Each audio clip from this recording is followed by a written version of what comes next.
조선시대 최고의 신승이라고 불릴 만한, 조선시대 최고의 신승 누가 있을까?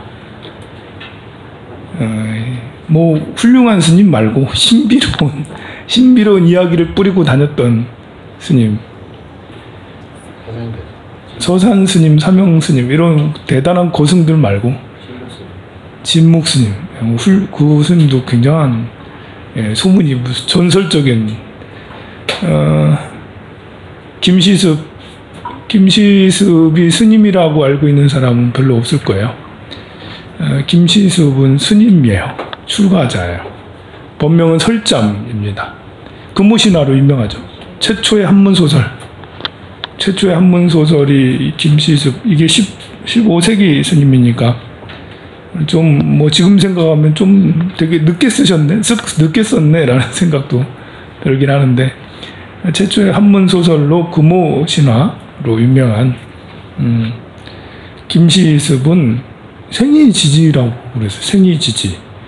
생이지지가 뭐냐면 나면서부터 다 아는, 가르쳐주지도 않아도 다 아는, 정말 꿈에 우리도 그래도 얼마나 좋을까요? 나면서부터 다 알고 있으면 배우지 않아도 다 아는 그런 전설적인 인물입니다. 호가 매월당이고요. 생육신의 한 사람이죠. 사육신과 생육신이 있죠. 그 세조가 단종을 폐위시키고 하자 청산문, 이계, 박팽년 이런 분들은 이제 다시 이제 단종을 해야 된다라고, 국가 반란이라죠. 이제 세조가 반란을 했지만, 쿠데타를 했지만, 다시 세조를 폐위시키고 단종을 즉위시켜야 된다라는 6명의 사람들이, 더 했겠지만 6명은 죽었어요. 일복은 이제 사육신이고, 또 생육신은 이제 관직에 나가 있거나 아니면 유명한 선비들인데, 이 정권하고는 같이 함께 할 수 없다 해서 초야로 들어간 6명의 유명한 선비를 생육신이라고 그래요. 나중에 숙종대왕인가? 숙종이 이제 그걸 정식으로 인정해주고 그랬죠. 자, 그 육아로 시작을 했다라고 그래요. 1435년에 태어났으니까 이때만 해도 숭유억불 정책이 극에 달할 정도로, 세종대왕 시절인데, 세종대왕의 초기는 이제 불교를 굉장히 핍박을 많이 했어요. 집안이 유교 집안이에요. 그 불심유관이라고, 마음은 불교에 있고, 그 마음은 불교고, 이 세상의 벼슬이나 세상이 돌아가는 이치는 유학에 있다. 이 불심유관 사상이 당시에 조선 고려 말에 많이 그런 생각을 가졌죠. 저는 참 불교의 이런 부분이 참 안타까웠어요. 이렇게 수행을 하는 수행적인 이런 측면은 굉장히 훌륭한 체계를 가지고 있는데, 이거를 이제 세상의 정치, 세상을 다스리는 이치로 확장을 시키지 못한 게 참 약간 개탄스럽다. 유학은 본래 세상을 다스리는 이념으로 시작이 됐지만, 나중에 주자나 이런 사람들이 유학을 학문적으로 굉장히 집대성해서 굉장히 큰 학문으로 발전을 시켰거든요. 근데 우리 불교도 원광법사 스님께서 이렇게 세속 5개를 지어서 조금 세속화된, 세상에서 다스려질 만한 그런 것들을 만드시긴 하셨는데, 그 이후에 그 발전된 시도가 별로 없었다라는 게, 오로지 스님들은 출가 수행만을 강조하고, 또 왕이 오면 마음을 잘 써야 된다, 민중을 자비롭게 다스려야 된다, 이런 좋은 말씀만 하셨지, 그걸 좀 체계적으로 국가의 헌법을 만들듯이 국법을 이렇게 체계적으로 이렇게 체계를 세워서 해주신 분이 별로 없어서, 그래서 고려 말에 외면을 받지 않았나. 그 유학이 득세를 하기 시작한 건 고려 광종 때 과거 제도를 시행하면서부터 그래요. 과거를 보는데 시험을 보잖아요. 그럼 과목을 이 관리를 뽑는데 과목을 불교로 하기는 어렵거든요. 유교로 하는 것이 제일 적당할 수가 있거든요. 우리가 지금 생각해봐도 관리를 뽑는데 학문을 불교 학문으로 해서 관리를 뽑는 게 더 나을까, 유교 학문을 해서 시험 봐서 관리를 뽑는 게 더 나을까 할 때는 아무래도 유교의 학문이 이 군신 간에 이런 이야기를 많이 하고 부모 자식 간에 이런 이야기를 되게 많이 하잖아요. 그러니 이제 국가 체계에서는 군신 유의, 또 충효, 충을, 사군이충, 이런 충을 강조하는 이런 유학이 훨씬 왕 입장에서는 맞거든요. 훨씬. 그렇게 해서 위아래를 탁 서열을 정해 놔야지 다스리기가 쉽잖아요. 그러니 조선시대 때나 뭐 고려 때나 이제 왕의 말이면 무조건 복종하는 게 그 유학의 도리니까. 근데 불교는 충분히 불교 학문을 바탕으로 해서 아주 평등하고 민주적인 그런 제도를 만들어낼 수 있었음에도 불구하고 그러지 못했던 것이 안타깝습니다.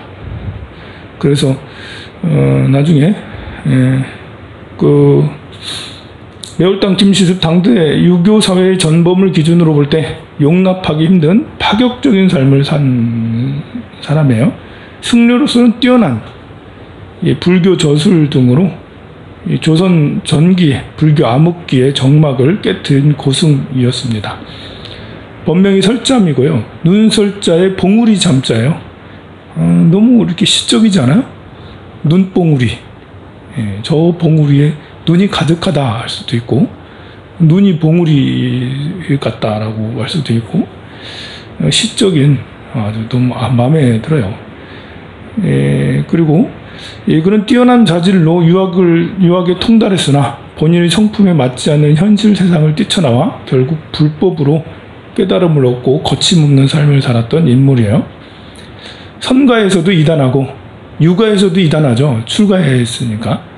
선가에서도 나중에 스님이 속퇴를 해 40대 중반쯤에 돼가지고 여자를 만나가지고 결혼을 해요. 근데 결혼했다가 여자가 1년 만에 또 죽어. 그리고 또 그 당시 또 뭐 국가에 무슨 일이 있었는데, 그래서 다시 또 절에 또 들어와가지고 나중에 부여 무량사에서 말년까지 계십니다. 워낙 당시에 유명한 뭐 유학자이기도 하고, 스님이지만 스님들하고도 친하게 지내지만 선비들하고도 한양 가면 다 아는 선비들, 뭐 명문 대가되게 모르는 사람이 없을 정도로 다 알고 인정을 또 받고, 유교를 굉장히 비판을 했지만 이 김시습을 비판한 선비는 아무도 없을 정도로 그렇게 뛰어난 분으로 인정을 받았던 분이에요. 설잠 스님은 선승이면서도 화엄, 또 법화 사상과 조동선, 선종 중에 조동선이 있어요. 그것을 깊이 연구해 화엄 법계 도주와 법화경 별찬, 시편담 요해, 조동 오위 요해 등을 저술했다라고 합니다. 암흑시대의 불타의 부처님의 해명을 이은 고승임에 분명하죠. 스님은 생이지지라고 신동이라고 불리는 어렸을 때 이야기가 굉장히 많아요. 3세 때 유모가 맷돌에 보리를 가는 것을 보고 시를 지었어요. 비가 오지 않는데 천둥 소리는 어디서 들려오는가? 누런 구름이 조각조각 사방으로 흩어지르나. 한문으로.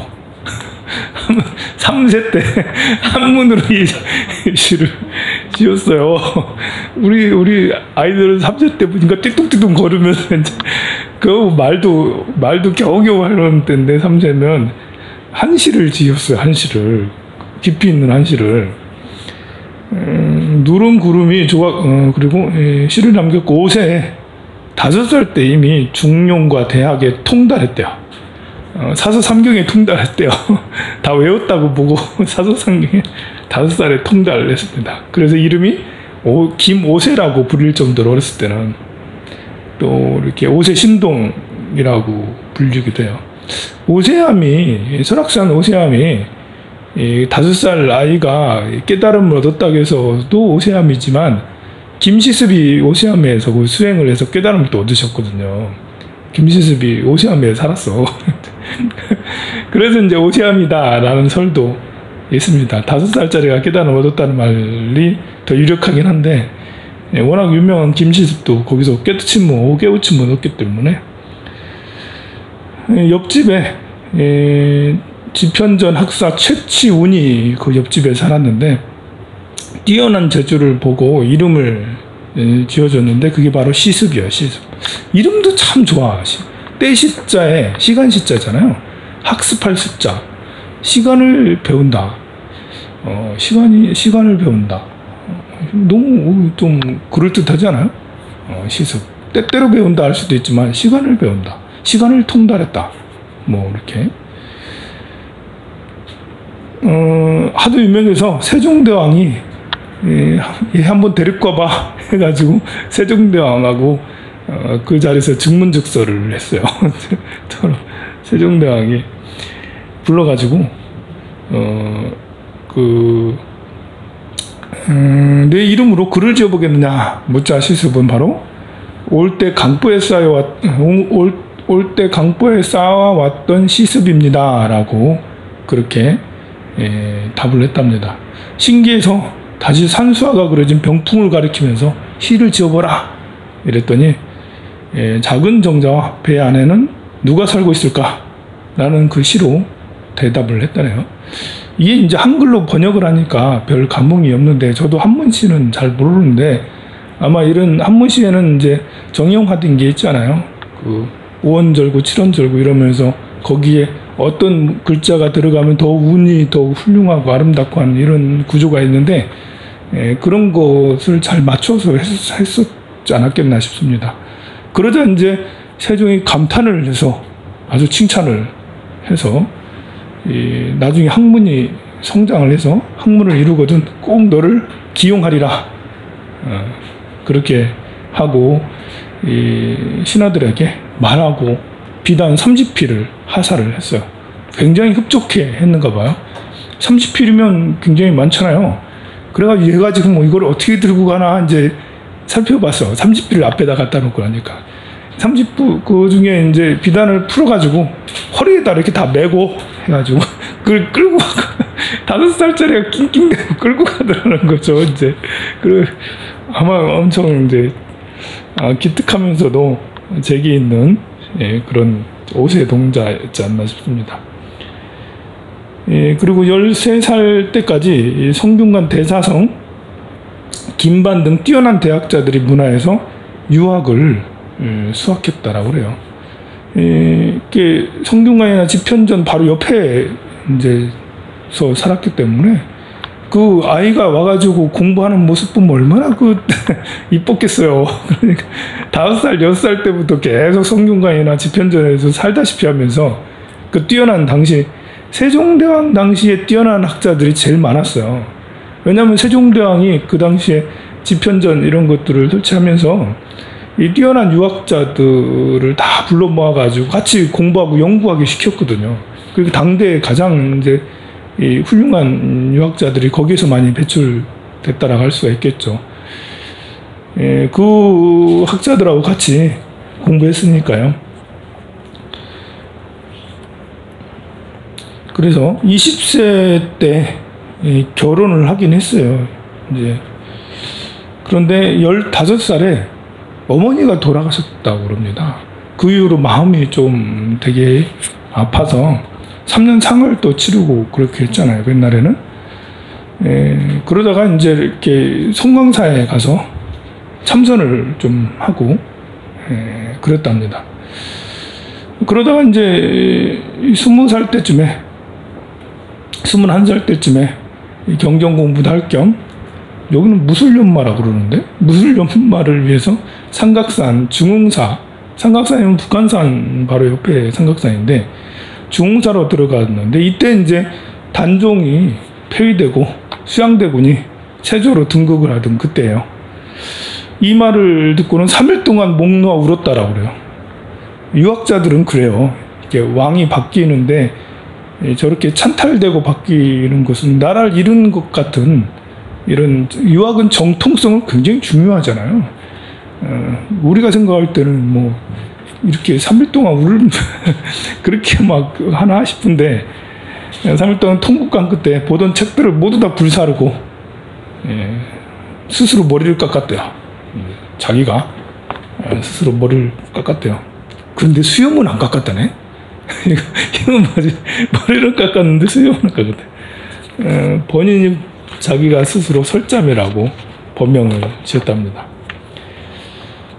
본래 이래서는 안 되거든요. 이게 절에 출가해서 수계를 받아야 되는 거고, 스님들한테 10명의 스님들이 반드시 있어야 되거든요. 347증이라 해서 비구 10명이 이렇게 비구계를 이제 설하고 지키겠습니다라고 이제 해야지 개체가 형성이 되고 정식 스님이 되는 거예요. 근데 여기 문헌을 통해서 보면 정식 스님이 아니라 이제 가짜 승려지, 이제 승복만 입고 머리만 깎고, 그것도 수염도 안 깎고. 근데 워낙 유명한 천재이다 보니까 절에서 스님들도 다 이 김시습을, 철잠 스님을 스님이라고 생각하고 그냥 큰 스님이라고 생각하고 존경했던 것 같아. 20대 때부터 어디 가나 다 자유롭게 했으니까. 우리는 만약에 20대 때 10살에 출가했다 하더라도 20살, 20대 때가 되면 당시만 해도 어디 가나 다 합판으로 시다발을 해야 되거든요. 계속 이거 시중 들고 이래야 되잖아. 20대 때만 해도. 근데 그 신분 사회이다 보니까 또 세종대왕까지 친견해가지고 서로 주고받고 이렇게 말까지 했던 사람이니까 절집에서는 아마 굉장히 우대를 해주지 않았겠나 그런 생각이 들어요. 18살 때 송광사에서 하모 스님의 제자인 선승 준상인과 함께 하은거를 보내면서 참선 지도를 받았던 적이 있었다고 그래요. 그래서 아마 스스로 머리 깎았을 수도 있어요. 벌써 이미 출가하기 전에 그 유명한 선승한테 가서 그 안거를 같이 보내기도 했으니까요. 출가 후에 특별히 이렇게 명확하게 드러나지 않는데 아까 말한 대로 설악산 오세암에 가서 깨달음을 얻고요.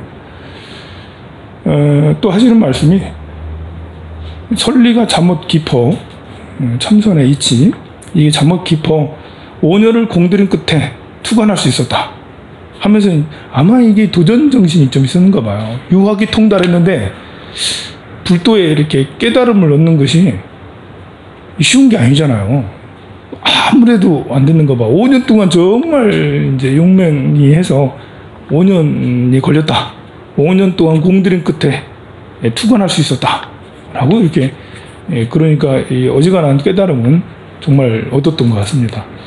그러니까 선어록보고는 다 이해하고, 선문답, 우리는 선문답 하면 무슨 말인지 모르잖아. 근데 선문답의 이치 정도는 다 알고 선문답을 할 수 있을 만큼 그 정도의 선지가 생기지 않았겠나 싶어요. 율곡 2는 김시습전을 스스로 지었는가 봐요. 율곡이.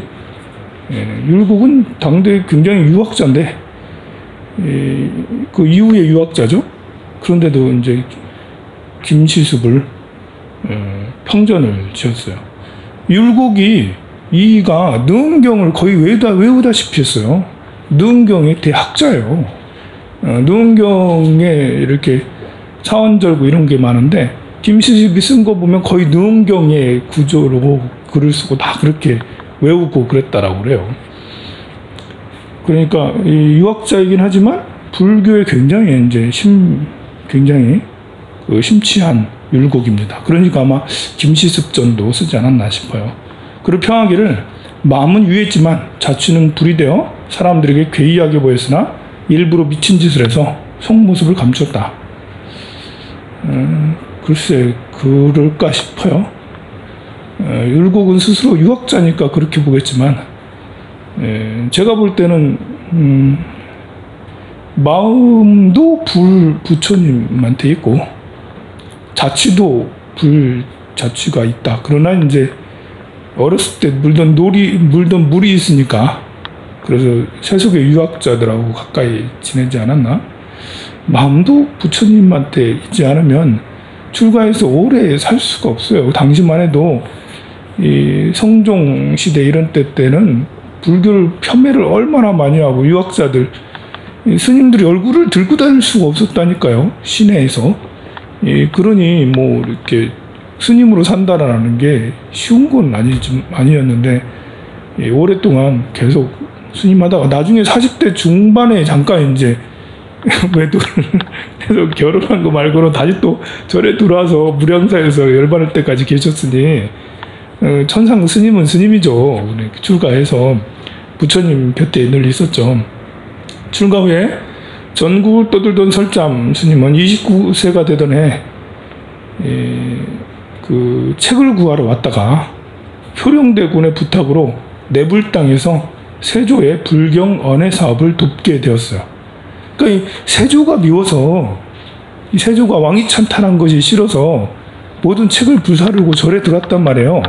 근데 세조가 수양대군은 왕이 찬탈을 하고 단종을 죽이고 뭐 인간 말종의 짓을 했지만 그래서 우리 불교 입장에서는 이제 절을 많이 세우고 경전을 많이 한글로 번역해서 많이 출판을 했어요. 세종대왕이 한글을 만들었다 하지만 그 한글을 편 것은 세조가 폈거든요, 보면. 근데 그 세조가 이렇게 지휘해서 하는 그 불경 언해 사업을 옆에 와서 도왔다라는 거죠. 그 사업을 돕던 설잠은 서울 생활을 청산하고 다시 영남 지방으로 떠나게 되는데요. 세조는 효령대군을 내세워 원각사 낙성회에 참가토록 명을 내려 서울로 다시 불러 올렸습니다. 세조는 서울에 올라온 그를 원각사에서 머물도록 수차 요청했으나 그는 거절하고 경주 남산 금오산실로 갔다라고 그래요. 경주 내려오셔서 거기에서 금오신화 책을 썼다고 그러죠. 거기서 책을 여러 개 저술하고요. 세조의 승불 사업을 찬송한 시문을 또 여러 편 지었다라고 그래요. 세조가 여기서 머물죠 그랬더니 거기서 거절은 했으나 또 세조가 또 이제 승불 사업을 부처님 경전을 찬탄하는 이런 그 찬송한 시문을 여러 편 남겼다라고 보면 유학자들은 절개를 중요해서 아니 평생 세조를 수양대군을 미워했겠죠. 세조라고 부르지도 않았을 거고. 그런데 불도에 귀의하니까 불도에 귀의하면 해원석결이잖아요. 이게 세상에 미운 사람 영원히 미운 사람이 없더라. 세상에 나쁜 사람이 없더라. 상황이 나쁜 거지.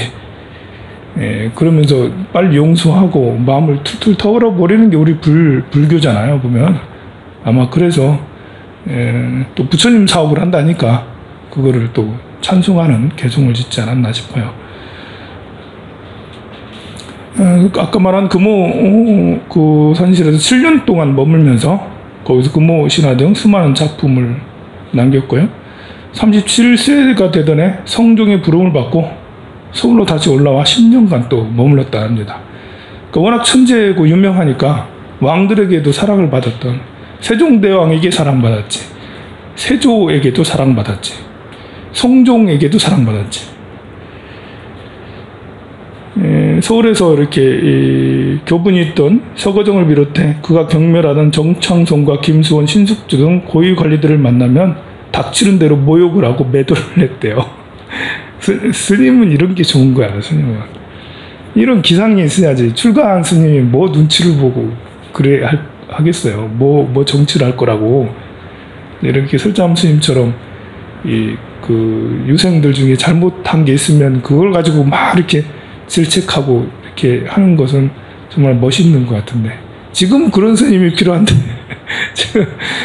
지금 이렇게 유명한 스님 중에 니들 잘못하잖아 이러면서 이제 니들 내려와라 그렇게 하는 스님들이 한두 분이라도 좀 큰 스님 중에, 젊은 스님들은 나 같은 스님은 젊으니까 말해봐야 아무 효과가 없고 그래도 종단의 큰 스님 조실급의 스님들이 한 말씀씩 다 이렇게 하면 참 시원하게 사이다 같을 텐데 그게 잘 안 되네요.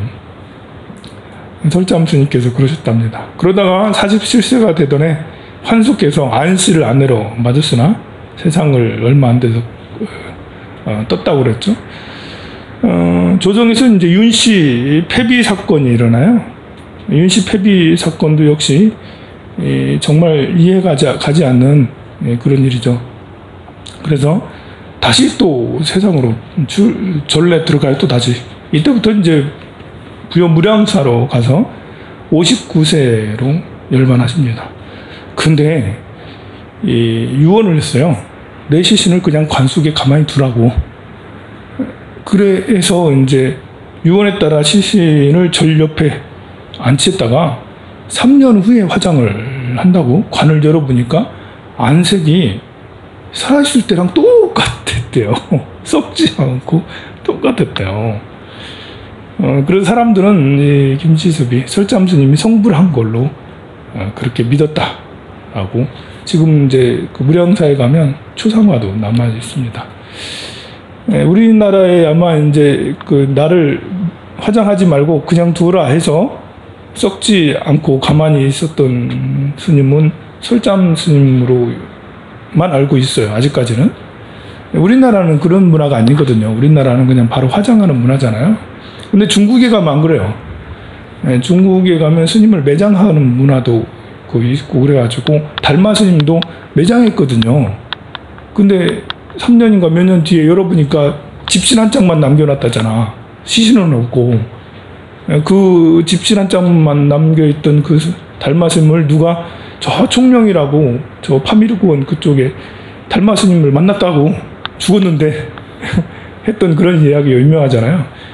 또 이제 김교각 스님이나 육조 대사나 뭐 여러 대사들이 가면 이렇게 그 등신불로 남아 있어요. 그 등신불은 이렇게 몸을 태웠다라는 게 아니라 열반하셨는데 자선해서 열반하셨는데 몇 년이 지나도 썩지 않아서 그걸 이제 오치를 해서 개금을 하거나 오치를 한 거예요. 그래 그 스님을 법당에 모셔놓고 이렇게 생불이라고 그게 바로 등신불이거든요. 그렇게 했는데 우리나라는 그런 문화가 아니어서 근데 김시섭은 이렇게 해서 이제 화장을 했다라고 합니다. 성불하십시오.